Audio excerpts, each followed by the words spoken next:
Саламатсыздар, урматтуу телекөрүүчүлөр, эфирде актуалдуу маек берүүсү кайрадан назарыңыздарда. Биз бүгүн Жашыл Мурас улуттук өнөктүгү боюнча сөз кылмакчыбыз.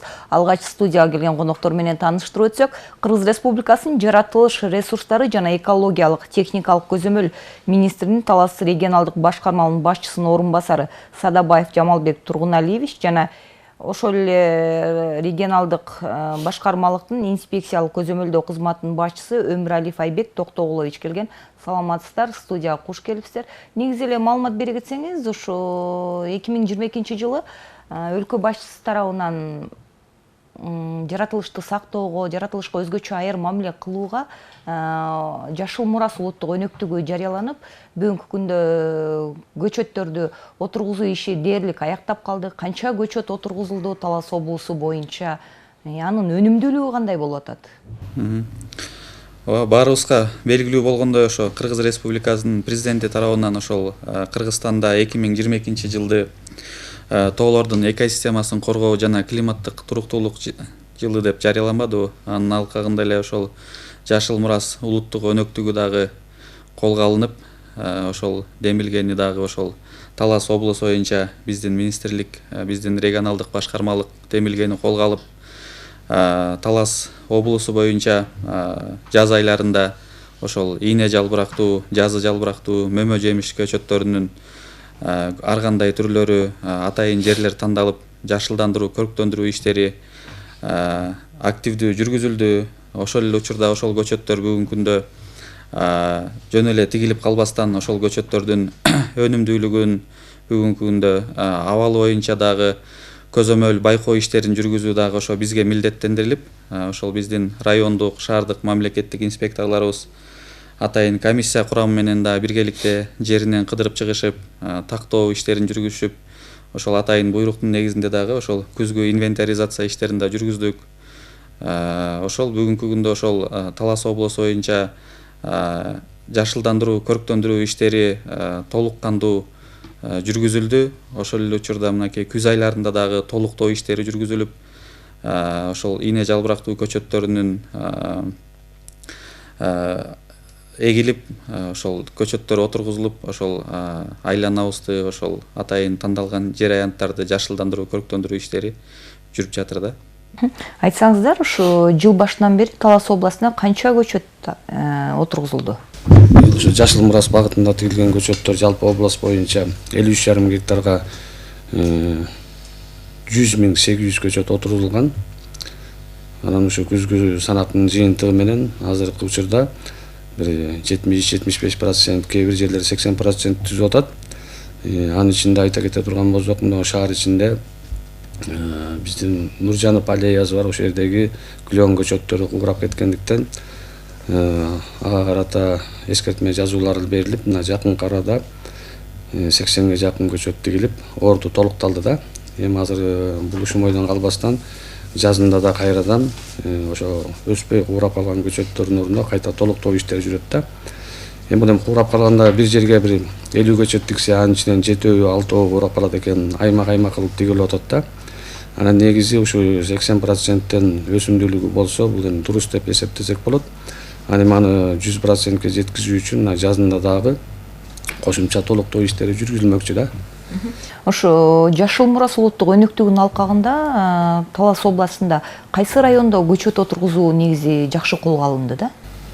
Эми Жашыл Мурас улуттук өнөктүгүнүн алкагында ийне жалбырактуу, жазы жалбырактуу мөмө жемиш көчөттөрүн отургузуу демилгеси ошо бардык эле райондук мамлекеттик администрация тарабынан колго алынып, атайын буга чейин жерлер долбоорлонуп тандалган, ошол жерлерге алдын ала даярдалган жер аянттарына ошол ийне жалбырактуу көчөттөрүн сорттору эгилип, Талас облусу боюнча ошол бардык эле райондук мамлекеттик администрациялар активдүү катышып, ошо өздөрүнө калктын санына жараша, тандалып алынган жер аянттарына жараша ошол жашылдандыруу, көрктөндүрүү иштери баягы бардык эле бирдей активдүү колго алышып, ошо бардыгы бул демилгени ишке ашырышты да.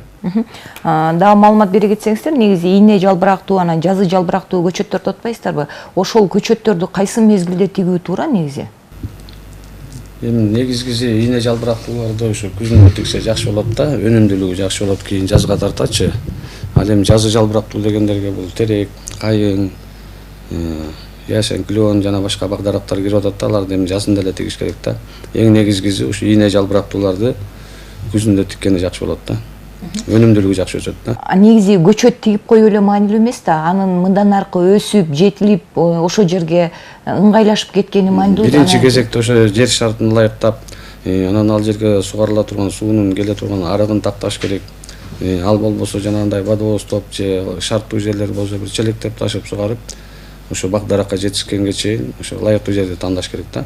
Аны апарып эле тигип койгондо эртеңки күндө будан эч кандай бир жыйынтыктар чыкпай калат да.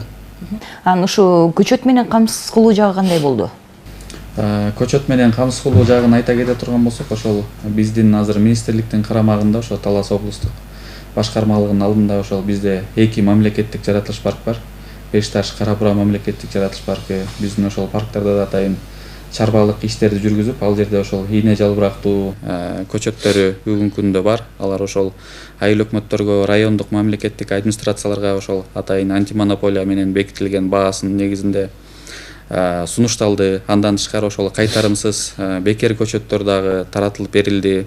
Ошол эле учурда азыр бизде Талас областында дагы Талас Токой чарбасы, Бакай Ата Токой чарбалары бар. Ошол чарбалар менен биргеликте дагы ошол көчөттөр алынып, керек болсо ошол эки тараптуу келишим деп коет. Ошол эки тараптуу келишимдин негизинде райондук мамлекеттик администрациялар ошол жергиликтүү айыл өкмөттөр менен атайын келишимдер түзүлүп, ошол көчөттөр ошол биздин чарбалардан, биздин ошол мамлекеттик жаратылыш парктарда өстүрүлгөн көчөттөр камсыз кылынды да. Көчөт тигүү маалында ошол эле аймактарга эмес, мындан тышкары тоолорго дагы, токойлорго дагы тигилүүдө да. Анан кийин маалымат берсеңиздер, ушу жалпы Талас областында канча токойго жаратылыш паркына канча көчөт тигилди? Жаз айларында ошол Бешташ мамлекеттик жаратылыш паркынын аймагында дагы ошол көчөттөр тигилди. Ошол жаз айларында 2,5 гектардан ашык жерге ошол райондук мамлекеттик администрация ошол биргеликте мамлекеттик мекемелер менен биргеликте ошо ишембиликтер өткөзүлүп, ошо биздин тоолорубузга дагы ошол ийне жалбырактуу көчөттөр эгилди. Ал жерлер ошол алдын ала даярдалып, ал жердин ошол жердин шарты биринчи кезекте каралды, долбоорлонуп, ошол жер эртең сугарылабы, суу келеби деген анализдеп, ошол жерлердин баардыгын биринчи кезекте карап көрүп, тактап көрүп, анан ошол ийне жалбырактуу көчөттөр ошол жерге отургузулду. Бүгүнкү күндө алардын өнүмдүүлүк пайызы баардыгы жакшы. Биз ал тараптан инвентаризация жүргүзүп, байкоо иштерин жүргүзүп, өзүбүздүн баабызды бергенбиз. Бүгүнкү күндө ошо айланалар даже курчалып, толук кандуу иштер бул багытта жүргүзүлдү да. Мамлекеттик жаратылыш паркына отургузулган көчөттүн канча пайызы өндү? Сиздер ушу барып кароо жүргүзүп келипсиздер го? Бул эми мамлекеттик жаратылыш парктарында Кара Бурада 5 гектарга алма көчөтү тигилген. Ал эми анын өнүмдүүлүгү жакшы. Ал жерде ижарачы жаран катары ошол жерде сугарып, отоп чабып карап атат. 80%-тен ашык болду. Ал эми биздин жаратылыш парк Бешташта болсо 92%-ти түзөт да, тигилген көчөттөрдүн өнүмдүүлүгү боюнча. Андан тышкары биз бул Жашыл Мурас багытындагы карап отурбастан быйыл мынакей Талас регионалдык башкармалыгы жергиликтүү рай администрациялары менен, мэрия башчылары менен иш план түздүк. Ал иш планда ушул калктуу конуштардын жерлерин көрктөндүрүү, жашылдандыруу боюнча макулдашуу жана бекитүү иштери болуп, бүгүнкү күндө толук бүттү. Ал эми ал 23-жылдан тарта 25-жылга чейин ар бир иштин өзүнүн көлөмүнө карата 1 жылдык, 2 жылдык мөөнөттөр берилди да. Анан мисалга алсак, мынакей Манас районунда Талас-Тарас автожолунун жээгине 3 Коргон айыл өкмөтү 2 гектар жерге ар түрдүү көчөттөрдү тикмей болду. Эми буну 23, 24, 25-жылдарда бөлүп ушул иш планда каралды да. Андан тышкары Покровка айыл өкмөтү өзүнүн айыл өкмөтүнө караштуу жерге 2 гектарга ошо жашылдандырууга, көчөт тигүүгө милдеттеме алды. Ал боюнча да иш план бекитилди. Ал эми Кара Бура районунда райондун борбору болгон Кызыл Адыр айылында 2 гектар жерге азастан ар жылы ошо ийне жалбырактуу көчөттөрдүн, өсүмдүктөрдүн көчөттөрү отурулмак болду да. Ошондой эле айта кетсек, мынакей мына жазгы көчөт тигүүдөн тышкары да күзүндө быйыл ноябрь айында биздин Талас районуна караштуу Суу Самыр жеринде 50 соток жерге ар түрдүү көчөттөр тигилди. Эң негизгиси ал жерде ийне жалбырактуу көчөттөр болуп атат да. Кайындын көчөтү бар 50 соток жерге. Бул эми күзгү көчөт тигүүлөр болуп атат. Андан тышкары мынакей мэрия менен да иш планды макулдашып бекиттик. Бул Жеңиш паркында бир 6 гектарды түзөт. Ошо 6 гектардын ичинен 4,5 гектарды муниципалдык жана жашыл чарба ишканасы жүргүзөт. Ал жерге 4,5 гектарга багдараттын өсүмдүктөрү, андан тышкары гүл, роза, жалпысынан өсүмдүк түрлөрү отурузула турган болуп атат да. Маалымат бере кетсеңиздер, ушу сиздер айтканыңыздарга караганда ийне жалбырактуу, анан жазы жалбырактуу көчөттөр басымдуу тигилип атса керек. Анан кайсы бак дарактар өзгөчө ушу абаны тазалоодо орду чоң да? Ошол абаны тазалоо боюнча ошол бак дарактардын негизги функциясы аябай адамдын ден соолугуна пайдалуу таасирлери көп чындыгында. Анан ошол учурда жалбырактуу бул жерде көчөттөр абаны тазалоо функциясына жогорку деңгээлде экени баарыбызга маалым. Ошол эле учурда жашылдандыруу, көрктөндүрүү иштеринде дагы ошол жазы жалбырактуу, ошо жалбырактуу көчөттөр дагы, кайыңдардын дагы көчөттөрү бүгүнкү күндө эгилгендиги, ошол атайын тандалган жер аянттарына эгилгендиги бүгүнкү күндө маалым да баарыбызга. Сиздер ушу калктуу конуштар, мындан тышкары мамлекеттик жаратылыш паркынан тышкары ушу өтмөк ашуусуна дагы көчөт тигүүнү быйылкы жылдан баштап колго алдыңыздар. Учурда абалдары кандай бул ашууда? Эми бул күз айларында тигилгендиктен булардын баягы өсүү абалдары боюнча ошол жаз айларында билинет. Бирок ошол эле учурда ошол жердин шартына ошол ылайыктуу болуп, ошол атайын тандалып, ошол бир четинен ошол пилоттук түрдө ошол жер аянты тандалып, ошол жерге биринчи кезекте эгилди. Мындан ары да ошо жаз айларында мониторинг иштери жүргүзүлүп, ал жерге дагы байкоо иштери жүргүзүлүп, анан ошол эгилген көчөттөрдүн баягы өнүмдүүлүгү туруктуу болуп, жакшы өсүп, өнүп кетсе, ошол жер аянттарындагы жашылдандыруу, көрктөндүрүү иштерин дагы көбөйтүп, дагы ошондой эле ийне жалбырактуу кайыңдардын көчөттөрүн отургузуу иштери дагы пландалат да жаз айларында. Ушу өтмөккө тигилген көчөттөр боюнча ким жоопкерчилик алат? Канча аянтка тигилди да? Талас районундагы ДЭУ деген бир жол тейлөө ишканасы бар. Ошолор иш алып барат. Андан тышкары ошол жерде жашаган, өзүнүн соода сатык ишин жүргүзгөн, туруктуу болуп жашаган адамды да бекитүү боюнча азыр келишим түзүлүп, иштер каралып атат. Анын тегереги мынакей өткөндө эле биздин обл администрациянын демилгеси менен барып, ошо райондун жеринде көчөттөрдү тиккенбиз. Ал жерде ушундай сөз болду, ушу Бакабат Таластан акча каралып, тегереги урчу алыш керек. Ошол жерге баягы келишим менен түзүлүп бир жооптуу адам бекитилиш керек. Ал эми тиккенден кийин ошончо акча каражаты жөн эле талаага чачылып кетпеш керек да. Анан эми ал жерде бул көчөттүн саны боюнча 50 соток жерге кандайча бир аз эле көчөт отурулду деген маани болуп атат да. Бул жерде бул кийинки изинде ошо эс алуу паркын айлантуу боюнча аралыгы 4 метр, 5 метрден тигилген, кийин ошонун арасында адам басып жүрүп бир эс ала тургандай кылып кенен бир размерде тигилген да. Ал жерде кайың тигилип атат, көпчүлүгү ийне жалбырактуу елкалар тигилип атат да, елтяншанскийлер. Анан бул өнүмдүүлүгү жакшы эле болот деп ойлоп атабыз. Анын жанына да голубой эл деген бар, аны да тиктик, да башка бир түрүн тигип койдук, бирден экиден. Эми алардын да өнүмдүүлүгү жакшы болуп кийин байкала турган болсо, анда да башка да көчөттүн түрлөрү менен андан ары ошо тигип, өстүрүп иш жүргүзө баштайбыз да. Негизи ушу көчөт тигүүдө канча жылдык көчөттөрдү отургузуу маанилүү? Эми ийне жалбырактуулардан бул эми 10 жыл, 15 жыл буларды мындай мектепче деп коет, питомниктен баягы уругунан сээбип өстүрүп, аны баягы жаш баланы демеден бала бакчадан тарбиялагандай кылып, анын бийиктиги бир аз өйдөлөгөндөн кийин кайрадан аны школкага отургузулат. Андан кийин бир 15 жылга чейин барып калат, 20 жылга чейин барып кала турган бар.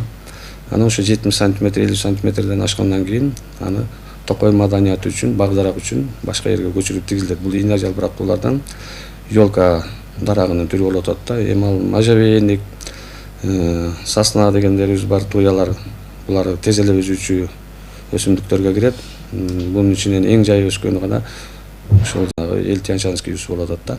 Ага да көп мээнет керек. Анан жогоруда айтып калбадыңыздарбы ушу келерки 2023 жылга дагы план коюп атабыз депчи? Канча гектар аянтка ушу көчөт тигүү боюнча план коюп атасыздар? Биздин министрлик же болбосо биздин регионалдык башкармалык тарабынан чечилип калбайт. Бул биринчи кезекте ошол райондук мамлекеттик администрациялар менен биргеликте жерлер дагы тандалат. Атайын бунун үстүндө комиссия курамында түзүлгөн атайын комиссиялар иштейт жаз айлары менен. Ошол атайын жерлерди тандап, ал жерде ошол долбоорлогондо ошол жердеги кайсыл түрдөгү көчөттү отургузууга туура келерин ошол жерден пландаштырышат. Ошол жерде көчөттү отургузуунун өзүнүн планы болот, схемасы болот. Ошого ылайык атайын жерлер тандалып туруп, анан кийин жалпы область боюнча анан жыйынтык чыгарабыз да, ошол канча гектар жер пландалып, кайсы түрдөгү көчөттөр эгиле тургандыгы анан пландалат да. Бул жерде ошол атайын райондук мамлекеттик администрация менен биргеликте ошол шаар мэриясы менен ошол областтык өкүлчүлүк менен биргеликте баягы комиссия курамы менен бул аныктала турган нерсе да. Анан маалымат бере кетсеңиздер, негизи калктуу конуштарга ушу ийне жалбырактуу көчөт отургузган оңбу же башка бак дарактарды тиккен ыңгайлуубу? Бүгүнкү күндө ошол декоративдүү бак дарактарды отургузуу, ийне жалбырактуу көчөттөрдү отургузуу туура деп эсептейбиз. Анткени азыр мына көпчүлүк учурларда мектеп, бала бакчалардын айланасында ошол чоң мырза теректер отургузулган учурлар көп болот. Алардын баягы боюнун бийиктиги дагы аябай бийик болуп, ошол эле учурда бийик өскөн учурда ошол имаратка же болбосо адам баласынын өмүрүнө мындай коркунуч келтирген учурлар болот. Ошондой кайрылуулар да көп болот бизге, ошол имаратка же болбосо адам баласынын өмүрүнө коркунуч келтирип атат дегенчи. Анан ошол эле учурда ошол азыр практикада көрүп атабыз. Өзүр ошондой бийик өскөн мырза теректер болобу, башка тал теректердин ордуна ошол бүгүнкү күндө ошол муниципалдык менчикте турган ошол жер аянттарында ошол ийне жалбырактуу, декоративдүү, ошол эле мөмө жемиштердин көчөттөрү көбүрөөк отургузулуп атат да. Буну ошол туура деп эсептейбиз да ошол. Буларга себеп дегенде булардан күзүндө жалбырак түшпөйт, жол тротуарлар баягы булганбайт. Анткени өзүңүз эле түшүнөсүз. Мындай жалбырактуу көчөттөр тиксек көчөттөрүн ошол жалбырактар түшүп, жер бетин булгайт. Ал жерде баягы тазалоо иштери көп жүрүш керек болуп калат. Андан тышкары жанагы ток өтүүчү зымдарга да тоскоолдуктар жаратып атат. Ар кандай мекеме, зданияларга азыркы күндө мынакей аба ырайы кескин түрдө өзгөрүп, ар кандай түрдөгү шамалдар болуп калып атат. Ошого карата коопталды азайтуу боюнча эң негизги максатыбыз, ошо багытыбыз ошол иштерди алып барып атабыз да, ошо ийне жалбырактуулар боюнча. Андан тышкары мынакей азыр бул область боюнча биз 10,5 гектарга район администрациялар менен, мэрия башчылары менен иш планды түзүп бекиттик 25-жылга чейин. Бул кандай гана болбосун туруктуу аткарыла турган иш болуп атат да. Ал эми 23-жыл келсе, андан нары да иштин өзүнүн нугу менен кете бере турган, тигиле турган көчөттөрдүн аянты саны чыга бермекчи да, дагы сүйлөшүүлөр, такташуулар жүрүп атат да. Ошо калктуу конуштарга ийне жалбырактуу көчөттөрдү отургузганда канча жылдыгын тигип атасыздар бүгүнкү күндө? Бир 10 жылдан ашык болуп калат, бир 50 сантиметрден жогоркулар болуп калат да. Эгер Эл-Тяньшанский деген болсо, ал эми туялар болсо бир 7-8 жылдыктар, сосналар деле өзү тез өсөт, алар деле ошо 7-8 жылдыктар тигилип атат да. Эми анын бийиктиги ар бир көчөттүн өзүнүн немесине карата көрөбүз. Биз эле Эл-Тяньшанскийди 50 сантиметрден ары тигип берсе болот. Сосналарды 1 метр, 1,5 метрликтер мынакей бир жылдары Манас районуна Талас трассасынын жээгине тиктелик кандай сонун болуп өстү. Бул жердин шартына да караш керек. Анткени сосна деген бул жакшы өсөт, мынакей бүгүнкү күндө абдан сонун жакшы көрктү түзүп атат да Манас районунда. Эми ал дарактарды айтканда биздин жер шартка өсүп деле кете албайт да. Мисалы кылсак, мына жакынкы биздин Жалал абад, Ош тараптар эле катальпа дарагы өсөт. Жалбырактар абдан чоң, кооз болот да. Эми аны деле алып келип тиксең бул жерде өсбөйт, өсүп келип туруп эле баягы жазында үшүп уруп кетет да. Кээ бир гана жерде бирин экин калып калышы мүмкүн. Мисалы Манас районунда тиксе болобу деп ойлойбуз да. Анан эми катальпа дарагы деле өсүп жаткан Павлониянын деле берде кереги эле жок да. Тиккенчи өстүрүш кыйын да. Чыгымдар көп кетет. Негизи ошо ийне жалбырактуу, жазы жалбырактуу көчөттөрдү ошо сиздер тарабынан бир айтылып келет да, жердин тоңу кеткенге чейин тиккен маанилүү депчи. Булардын өнүмдүүлүгү ошол мезгилде жакшы деп. Ушу боюнча кандай ой пикирдесиздер? Ошол жердин тоңу деп ошол атайын ошол ийне жалбырактуу көчөттөрдү ошол өзүнүн талабы эрежеси боюнча ошол өзүнүн топурагы менен колдон келсинде ошол жердин кыртышы менен биргеликте казып алып туруп, анан ошол ылайыктуу жерге отургузуу сунушталат да ошол токойчулар тарабынан. Андыктан ошол жердин тоңу кеткиче ошол азыркы ошол күз айларында дагы ошо отургузса, азыркы учурларда дагы ошол кечки күзгө чейин ошол отургуза берсе болот, ошол пландап турупчу. Тоң кезинде отургузат деген ушу ине жалбырактууну. Анткени баягы суу жүрүү иши токтоп калат. Андан тышкары касканда да баягы топурагы чачылбайт, бүлүнбөйт. Ошол бойдон апарып тиккенде андан аркысында сапат болот дегендей да. Ошо негизде кетет да. Негизи ошо сок жүрүү учурун токтогондон кийин тоң учуруна казып тиксе болот да. Анан ушу Талас облусуна жыл башынан бери бир талай көчөт тигилди. Алардын өнүмдүүлүгү 80%га чейин жогорулайт деп ошо маалымат берип атасыздар. Анан кийин негизи кийинки жылы алардын абалдары кандай болуп калат? Мындай курап калуу коркунучу жок болобу кийинки жылы? Же ошо жерге эле адаптацияланып мындан ары өсүп кетеби? Жок, ошол Жашыл Мурас улуттук өнөктүгүнүн алкагында тигилген, баардык жер аянтына тигилген ошо Талас облусу боюнча көчөттөрдү биз байкоо иштерин жүргүзүп, мониторинг иштерин жүргүзүп, ошол биздин аймактык башкармалыкка милдеттендирилген бул Талас облусу боюнча. Андыктан биз ошол аталган көчөттөрдүн өнүмдүүлүгүн ошол быйылкы жыл менен эле карап коюп чектелбейбиз. Бул боюнча ошол жазгы атайын текшерүү, байкоо иштерин жүргүзөбүз. Ошол эле учурда администрация, райондук мамлекеттик администрация акимчилик менен түзүлгөн буйруктардын негизинде комиссиялар менен биргеликте да барып жеринен карайбыз. Андыктан бул көчөттөрдү ошол жыл сайын биздин көзөмөлдө болот. Ошол эле учурда өнүмдүүлүк пайыз ошол курап калган жерлер болсо, ошол 3 жылга чейин ошол жердеги көчөттөрдүн ордун толуктап кайра калууна келтирүү боюнча ошол жооптуу тараптарга милдеттендиребиз. Ошол милдеттердин дагы аткарылышын дагы кайтадан ошол көзөмөлгө алып, биздин ошол жергиликтүү райондук мамлекеттик администрациялар менен биргеликте биздин өзүбүздүн жооптуу кызматкерлер бар, райондордо бекитилген. Ошол кызматкерлер түздөн түз иш алып барат. Бул боюнча биздин толук көзөмөлүбүздө болот да. Ушу көчөт тигүүдө мындай жоопкерчиликсиз мамиле кылган жетекчилерге кандай чаралар көрүлдү?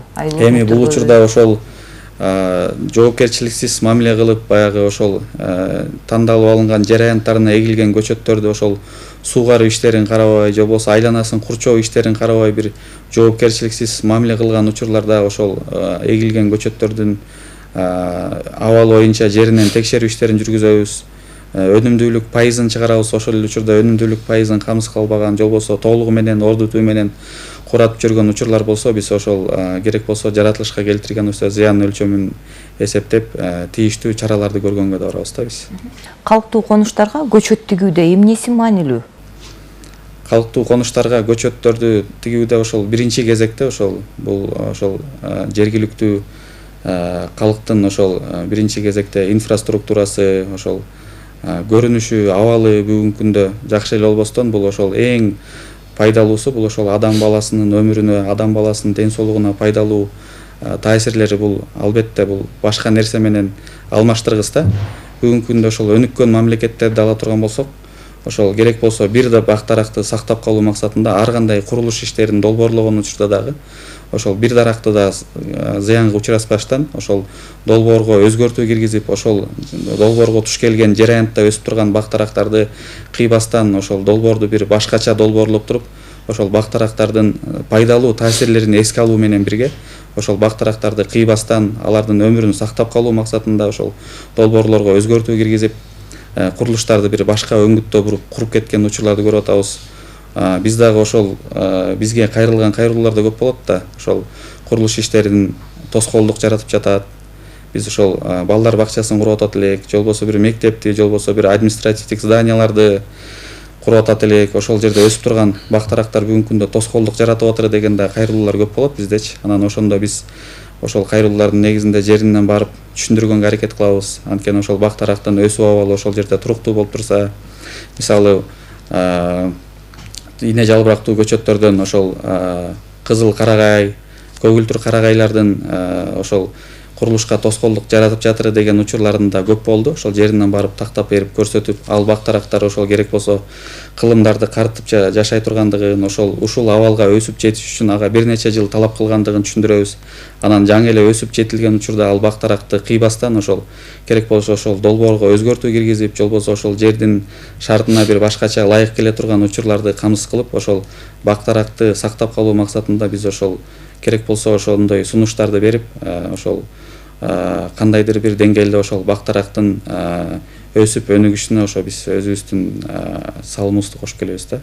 Ошо тигилген көчөттөрдүн баары эле күзгүдөй 100% өзүп атат дегенден алысмыз. Эми бул жерде кыскача түшүндүрө кетейин дегеним, мисалга алсак бир жерге бир 50 көчөт тигилсе аймакка жараша болот да, бир зданияны тегелегине болот. Азыр аянт табышы деле кыйын. Ал жерге 50-ни тиксе бир 20-сы курап калса проценти ылдыйраак болуп атат. Бир жерине бир 150-ни тиксе анын 50-си курап калса процент азыраак, андай жерлер бар. Эми анын баарын атап отуруш деле көп жумуш. Эми аларды биз жалпы жонунан алганда ошо райондор боюнча проценти жанагындай дурус эле болуп атат да. Ал эми арасындагы ошо кем карчылык болгон жерлерге бүгүнкү күндө мынакей талаптарды коюп, кайрадан ордун толуктап көчөт тигүү боюнча иш жүргүзүп атабыз. Анан бизде бул ошол жерде бир жооптуу кызматкерге бир чара көрүп же бир акимчиликтерге сунуш берип деген немеден алыспыз. Биздин биринчи кезектеги ишибиз ошол көчөттү ошого жеткизбей чара көрүүгө, өстүрүп калып, өндүрүп калып, андан ары оңдоп, түздөп кетүү жолу менен ошондой иш алып барып атабыз да. Андан ары эми аткара албаса, анан айлабек болсо, анда ошо тиешелүү органдарга баягы сунуштамалар жазып, жаза көрүү боюнча иш алып барабыз да. Мына кыш келгени ушу токойго зыян келтирген жарандар катталып атабы негизи? Ушундай фактылар барбы? Бүгүнкү күндө ошол азыркы учурларда азыркы жашоо шартты эске алуу менен биргеликте азыр мурдагы жылдарга салыштырмалуу ошол токой аянттардын мыйзамсыз кыюу фактылары бүгүнкү күндө жокко эс эле да, кездешпейт деле. Эгер бирин-экин болгон фактылар бар, ал боюнча ошол биздин жооптуу кызматкерлер менен биргеликте жеринден чара көрдүк. Мына жакынкы учурларда эле ошол мыйзамсыз бактарак кыюу боюнча дагы ошол бир катар фактылар катталды. Ошо жарандарыбыз тарабынан телефон чалуулар болуп, биз ошол жерге оперативдүү түрдө барып, ошол жаратылышка келтирген зыян өлчөмүн эсептеп, тийиштүү жактарга чараларды көрүп, башка мамлекеттик органдарга ошол чара көрүү максатында дагы ошол материалдарды жөнөттүк да. Сиздерге рахмат. Ошо эфирибиздин аягында сиздерге эркин микрофон, элибизге эмне деп кайрылат элестер? Рахмат.